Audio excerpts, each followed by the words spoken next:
completed his first degree in psychology at Carleton University, followed by a graduate certificate through Georgian College in addictions, treatment, and prevention.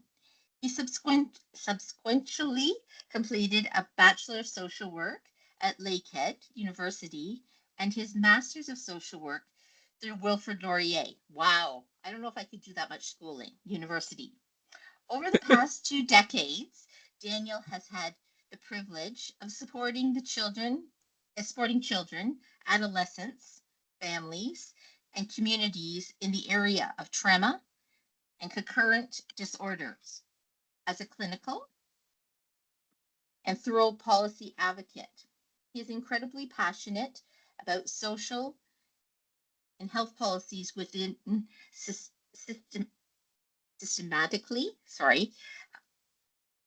marginalized and equality deserved communities. The hospital and later died of his injury. Police have not released any information. Daniel has previously worked in remote, rural, and urban communities within Canada, where he held both clinical and leadership roles. As clinical director of the Mac, I'm sorry if I'm saying this incorrectly, Center, the first child and youth advocate center in Nunavut, focused on supporting children, adolescents, and their respectively families following disclosure of child maltreatment. Daniel helped establish a culturally safe model for childhood trauma for individuals, accessing the center in collaboration with community members and experts. For this work, Daniel earned a Distinguished Service Award through the Canadian Association of Social Workers and the Association of Social Workers in Northern Canada. Daniel is currently based in Ottawa and works as a mental wellness consultant. Thank you and welcome, and I hope I said everything correctly, and I do apologize if I didn't. So let's welcome Daniel, and I believe we're being recorded as now, so if everybody can mute themselves and take themselves off camera, that would be much appreciated. Thank you. Thank you so much for that wonderful introduction, Lisa. And really, really thankful and grateful to be here with all of you and for this opportunity to present to you. And so thank you. And I'm hoping for a very wonderful discussion. And hopefully, I hope that you're able to walk away with something. With something or even just some curiosity around after this evening. And so thank you again, Lisa. So currently I had mentioned this to the team, the Kidney Foundation team earlier, is that I'm currently in Iqaluit in Nunavut. And sometimes the network is a little bit it can be a bit disruptive. And so if it is, I might go off camera just to reduce my bandwidth. But so far it's been good. So fingers crossed. So I'll get going. Conversation that I wanted to just engage about today is it's titled Navigating New Wellness Pathways. So navigating new wellness pathways. And so Sorry, Daniel, you were put on mute. Not sure what happened. Okay. Yeah. Wellness, wellness with everything is a pathway. It can be a pathway journey, however we phrase it. And to many of you on this call, whether caregivers or newly diagnosed or, living with the illness of kidney disease, it can create a lot of new pathways of new learning, new challenges. And so I wanted to just title it, the navigation of this, and hopefully there's a little bit of everything for everybody. Next slide, please. So when we look at mental health, in mental health or mental wellness, we need to view it in the context of relationships. And in that, mental health doesn't just occur out of the blue, but there's different connections to mental health. And so Similarly, on the left, I've got a bit of a Venn diagram with regards to flour, egg, and milk. And when we combined those different ingredients at different levels, they create different recipes. And, flour and egg is a very simple way to make pasta, for example. Egg and milk, we get a nice omelet or nice scrambled eggs in there. And so when we're thinking about mental health, we're thinking about it from a standpoint of of relationships. How has my life been disrupted in in various ways since my diagnosis? How has this diagnosis impacted me in many ways? Because what happens with illness is sometimes that it limits us with regards to things that we may have been helpful in a functional way for us, whether it's relationship with family, relationship with work, finances, and so forth. And so we we look at the impact in those domains and how they are influencing us. So on the right, I've got, you or me in the middle, and then we think about the different elements around that are influencing my ability to function, to the best of my ability, to the best of my ability. And next slide, please.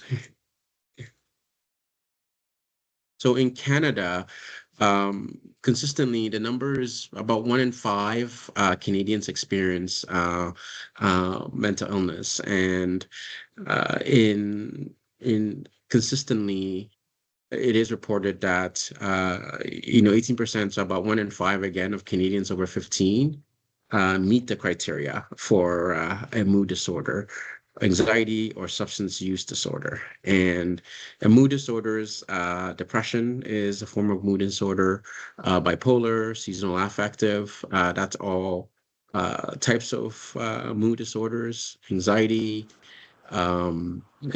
disorders, panic disorder, and then substance use disorder is it can come in various ways and typically speaks to the nature of addiction on some level. And we know that mental health can significantly impact our physical health. And I know a lot of you, or vice versa, where our physical health, going back again to the relationship, because of my diagnosis or because of the treatment that I may be going through, I'm now in a situation where I'm not able to partake in certain things that may have brought me joy. And now emotionally or mentally, I may be experiencing a bit of a shift that's new to me, and new in the sense that, perhaps my friends, my family, or people close to me are, remarking that, hey, Dan, you kind of, is everything all right? You look different, or you're not, there's just something different that we're noticing in you. So again, that relationship piece of how I'm being influenced by the things that have naturally allowed me to function in a way that optimizes my wellness. Next slide, please. So back again around the relationships. And so when we're looking at mental illness or mental health, it's good to picture it on a spectrum that, somebody doesn't just wake up today and has schizophrenia, but there is a whole bunch of different experiences and different, perhaps genetic loadings, that different stressors that impact that person getting to that point. But it doesn't mean, though, that having a diagnosis of depression or psychosis or anxiety or postpartum depression doesn't mean that um, doesn't mean that I'm automatically going to have a poor mental health, because that also corresponds to a spectrum in that, you have, functioning people who have schizophrenia that are, in positions of leadership. I have colleagues who are at the top of their professions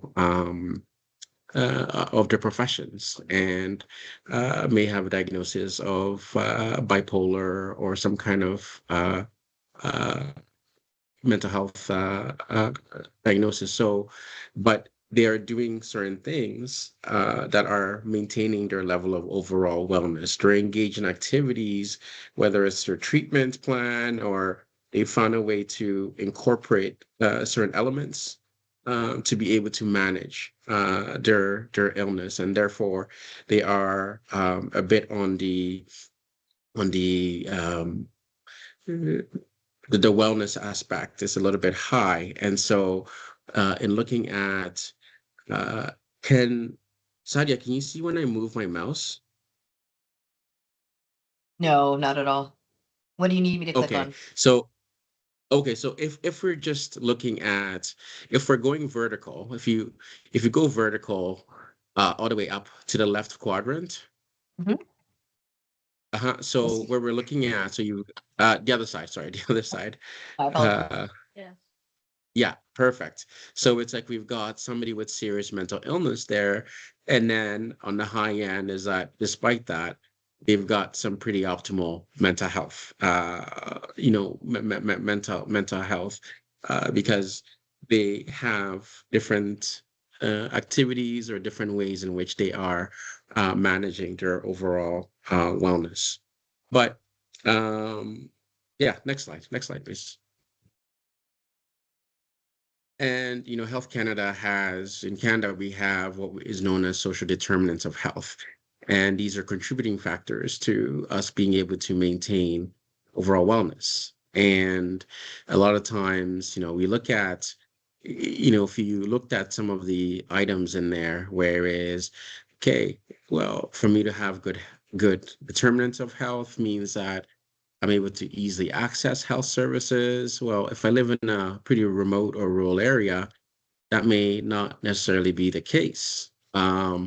If Just as social supports, well, if I am new to country, or if I am not on speaking terms with my family or something along those lines, then in the pink, I may not have a very strong support network.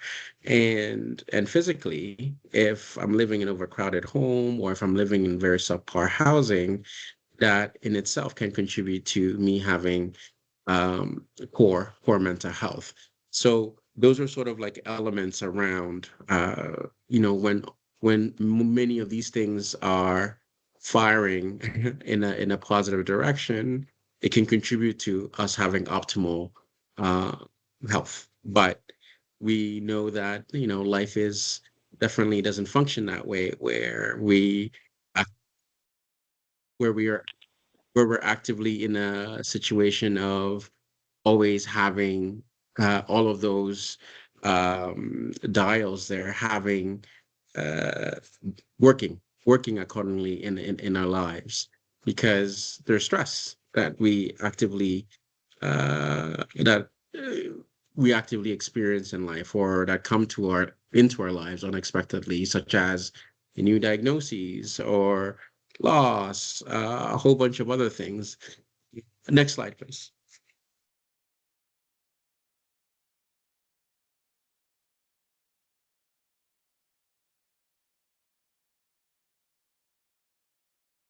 Perfect. So, the example that, not just because I work in the north, but and this is actually a grizzly bear, not a polar bear, but we always talk about the idea of sometimes stress awareness.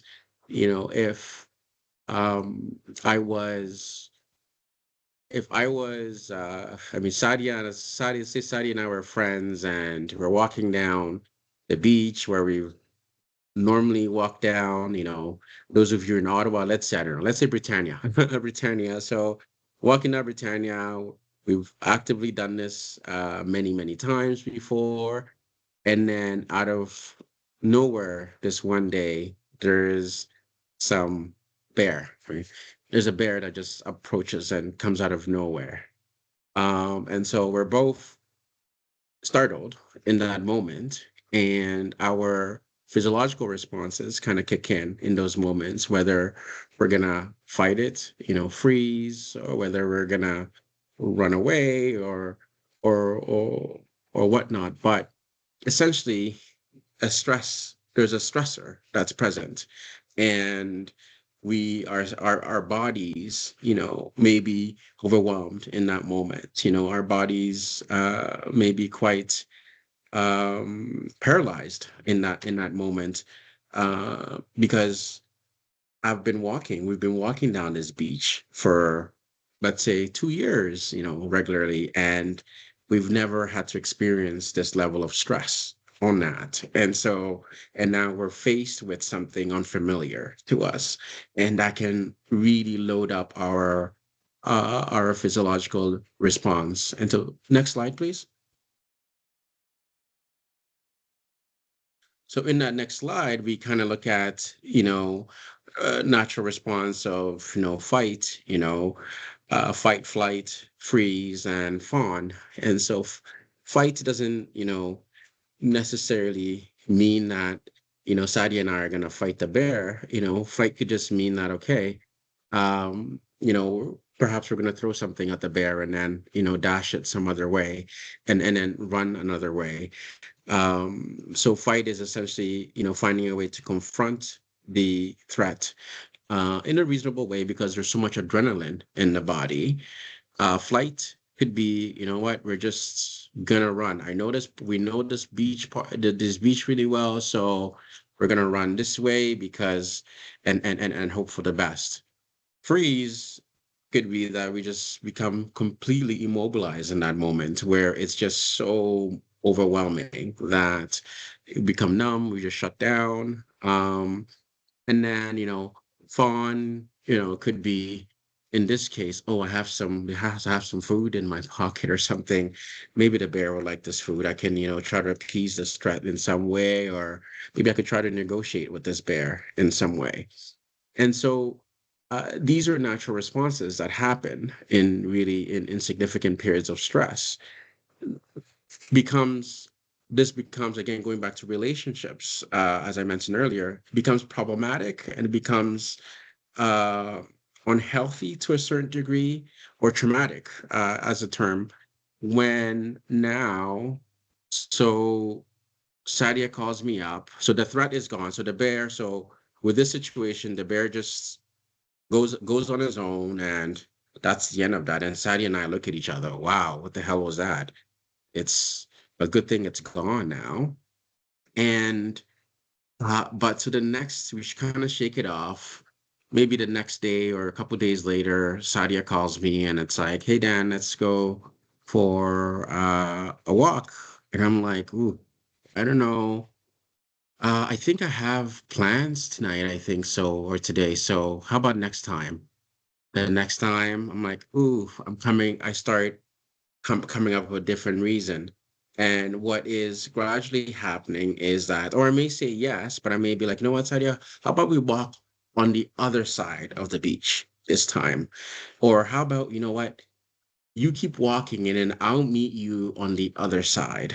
Um, and so what is gradually happening is that I'm finding ways to avoid, I'm finding ways to avoid something that was enjoyable, connection with my friend, being able to walk down the beach with my friend and laugh and have jokes. Now, because of this reminder, it's created these new memories, and it's created different responses in me.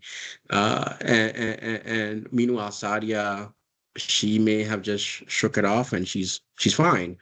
And so, the point I want to stress in this is that sometimes, like, different stressors can present very differently for us. And, when we're in a caretaking role, sometimes there is this, it's this overwhelming piece where we just get into pilot mode, where we're just doing because nobody else would do. And so we're just engaged in that. Or, it can sometimes create a lot of friction with regards to um, being in a caretaker role, or on the other side of this is new diagnoses, acquiring new diagnoses, and then not wanting to, face it.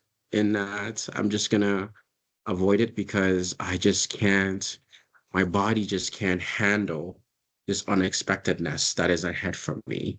And so there's different, there's different ways in which these different stressors can imprint on us. Next slide, please.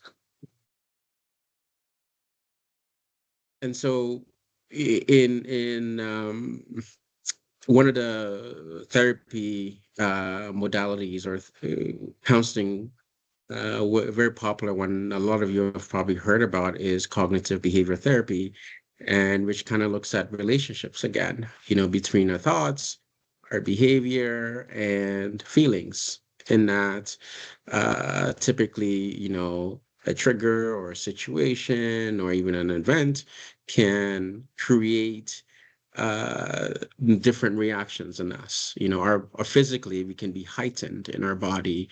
Behaviorally, we can engage, we can act a certain way because of that trigger or because of that event or that situation.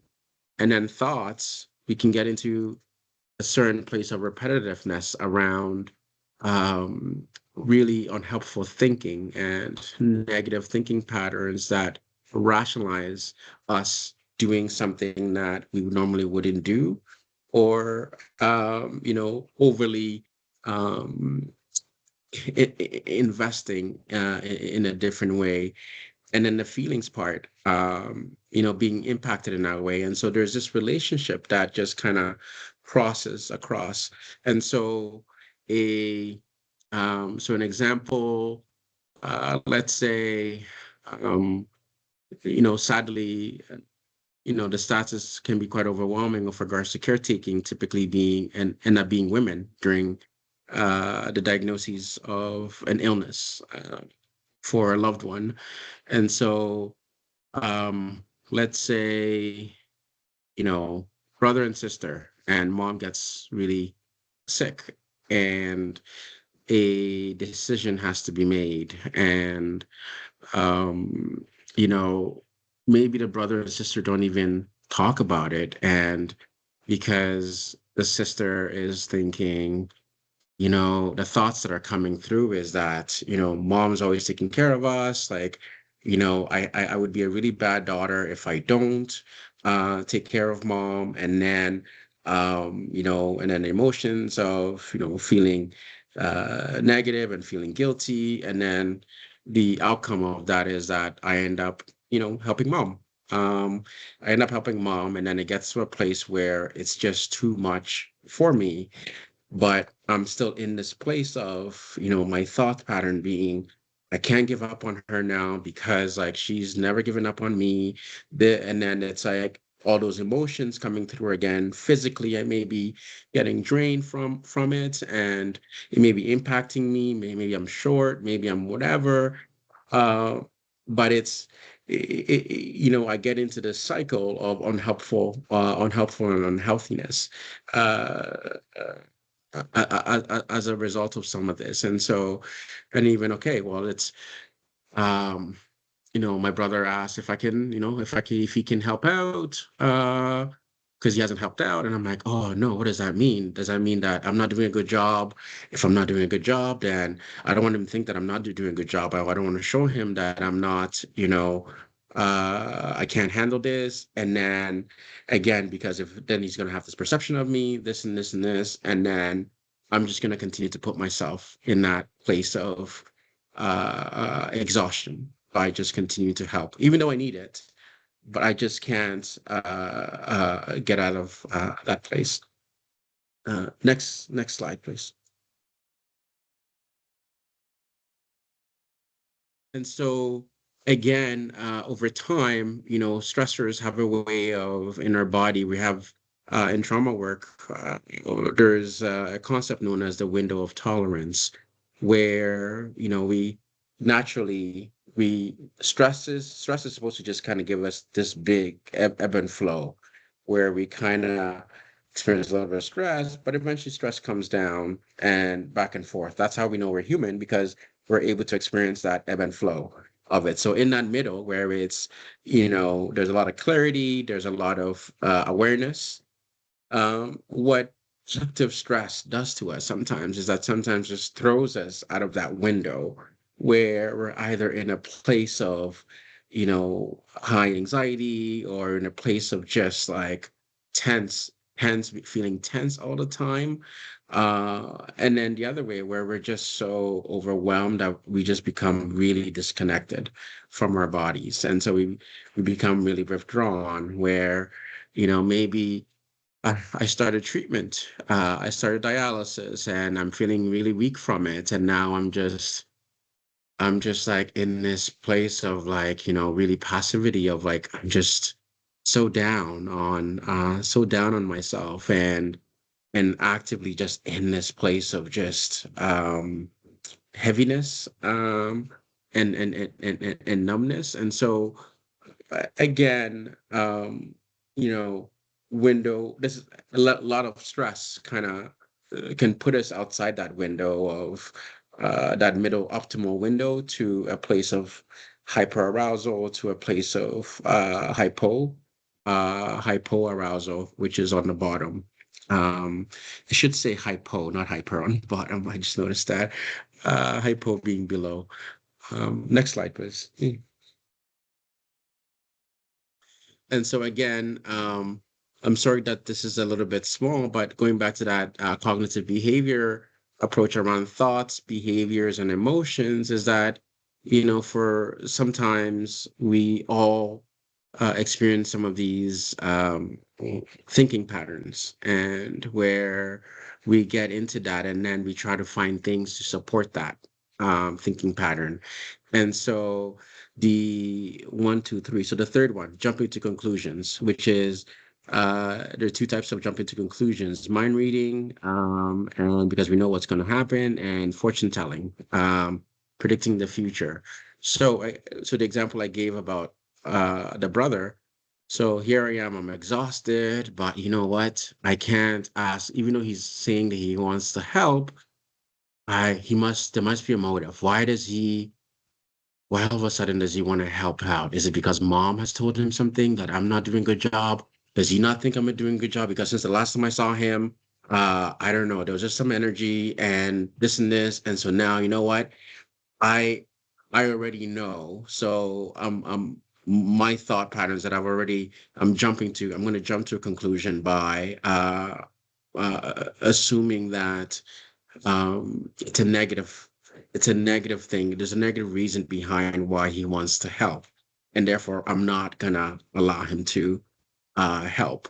And this could go the other way too, where it's like where we ourselves are experiencing it, where um you know experiencing illness, and maybe family wants to step up and help us, where it's like we can engage in something like disqualifying the positive, which just kind of looks at discounting good things that have happened, or what you have done for some reason or another. So just this idea of disqualifying the positive, I just can't, um, I can't see why they would want to help me, because maybe if I took better care of myself, and you know they probably feel bad for me, that's why they want me to uh that's why they want to help me out. And meanwhile, none of this have entered. We can't read that person's mind.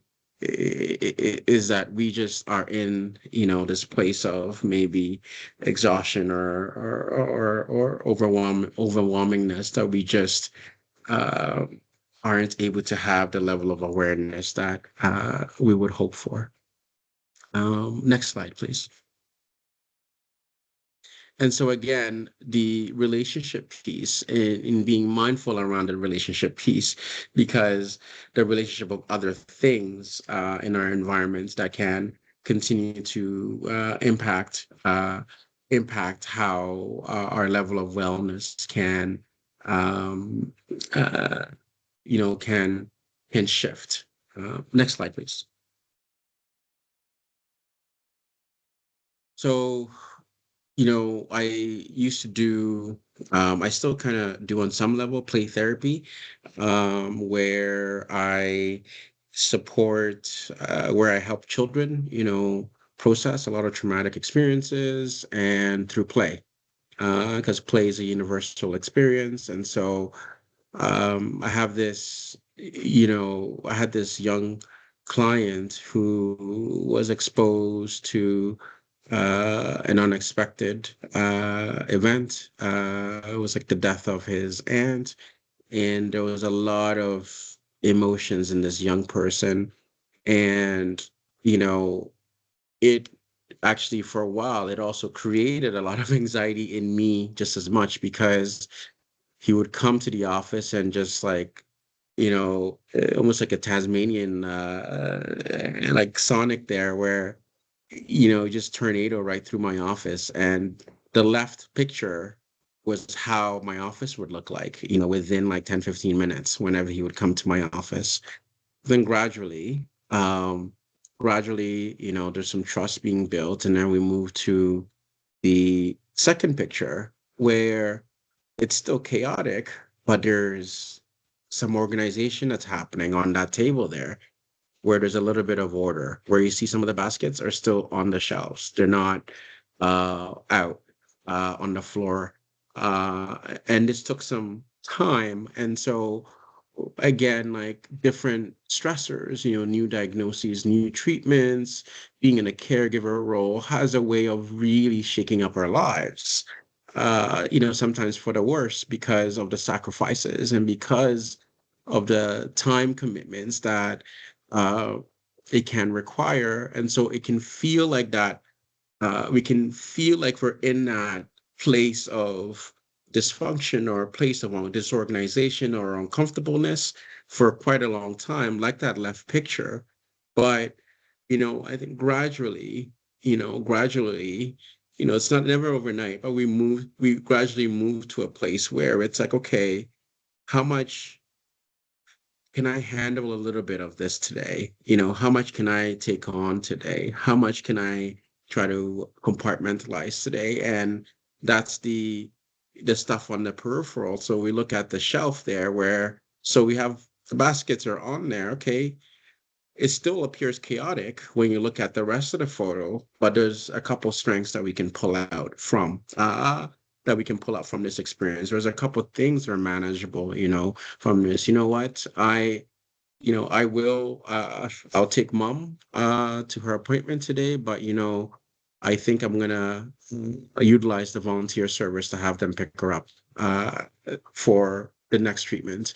And that's little ways of finding places of trying to manage uh, some of that heavy uncontrollable stressors there. Next slide, please. And so again, you know, that reorganizing doesn't have to look like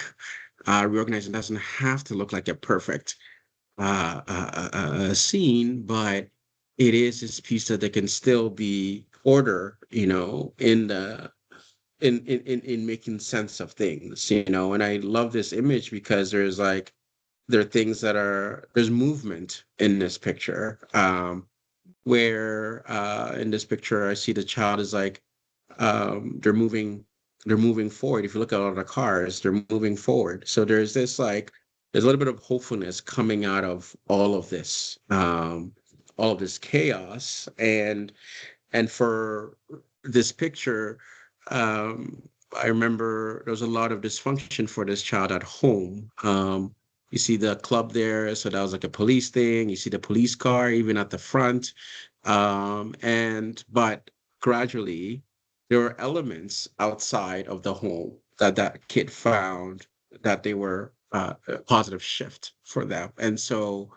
Uh, and so in thinking about, all of you on the call, your respective experiences that you have with supporting a loved one, or you yourself managing this illness, and having those those days or those moments where you're giving yourself grace by really like, wow, like, treatment really took a lot out of me today, but I persevered. I persevered, and I did it. And the little energy that I have, I'm going to do something a little bit gentle for myself, and I'm not gonna allow myself to preoccupy the rest of my evening or my day with the heaviness of how much physically it took on me. And in this picture, I'm going to find something to help me shift a little bit forward.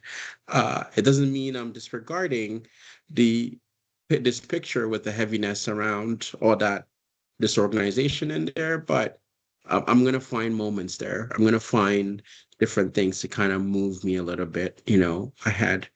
And I'm going to hold on to it. I'm going to hold on to, mom saying thank you for continuing to take them to appointments, despite how much I know I continue to sacrifice, because that's enough for me today to, in spite of all this heaviness, that's enough for me to move forward. Next slide, please. And so, I mentioned a bit about caregivers and, impact. One of the biggest things around caregiving for a loved one is that these are very common things that like are experienced by caregivers. Burnout is occurs, the social isolation, because obviously your time is shifted to that loved one, the emotional strain. There's nothing more difficult sometimes than somebody who's really independent and then has to rely on somebody for support. So here, this dichotomy of here you are giving yourself to help this individual, but this individual struggling with that and all that emotional strain that comes with it.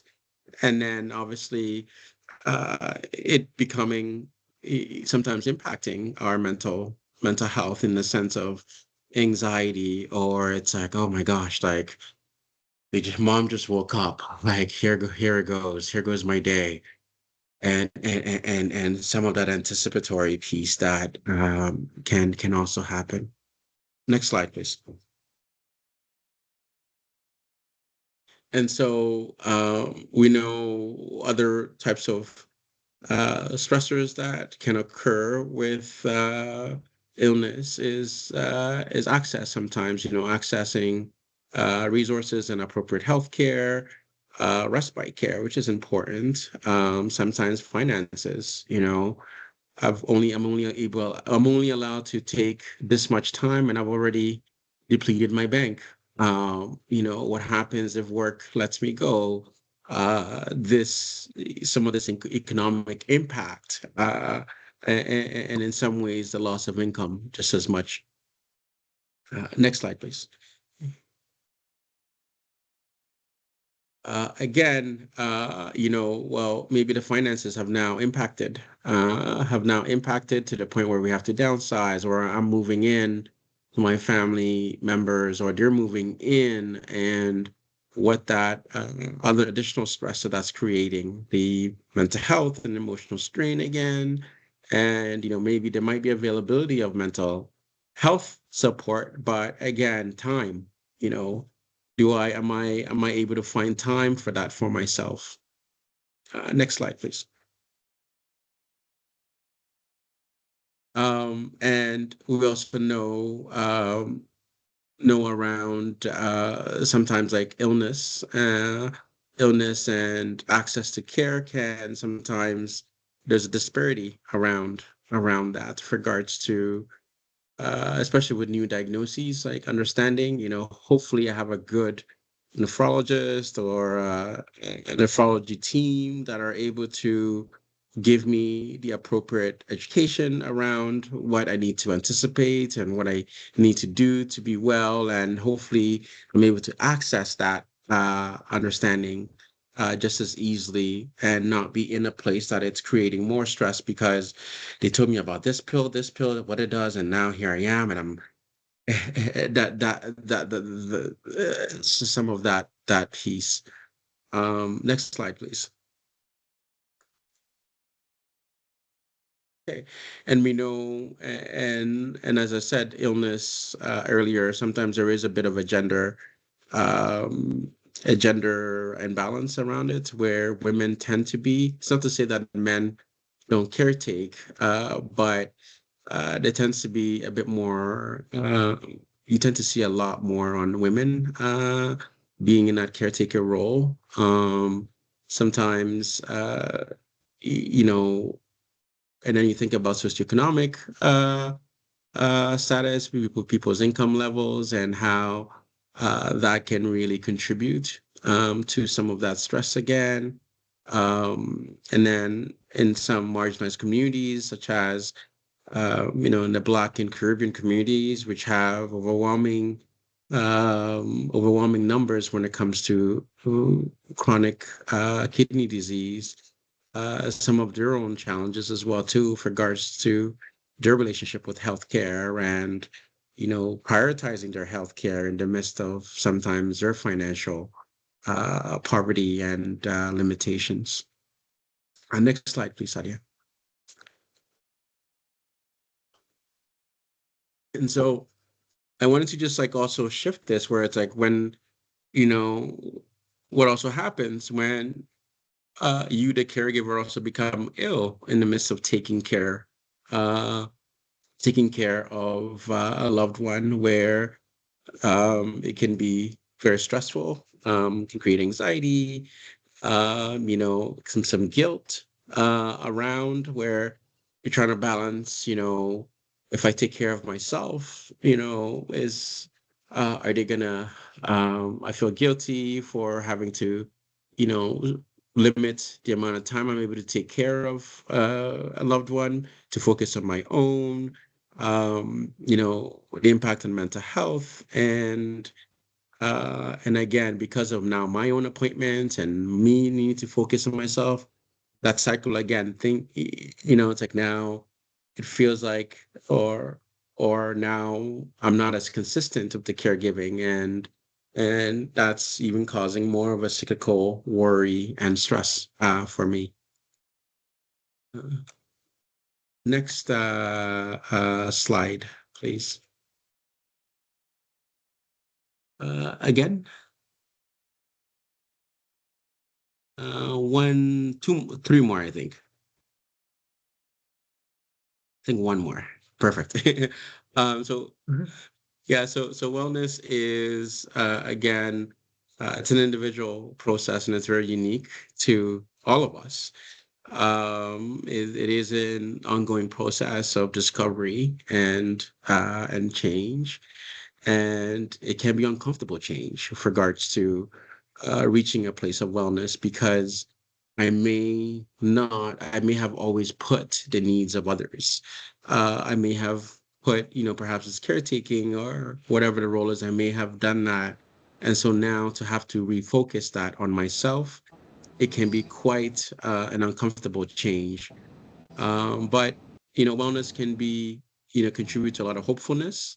It can contribute to a lot of understanding, and it can allow us to, have the awareness to take control of our symptoms and overall improve the quality of our life. And there's different ways in which we can engage in wellness. Next slide, please. There's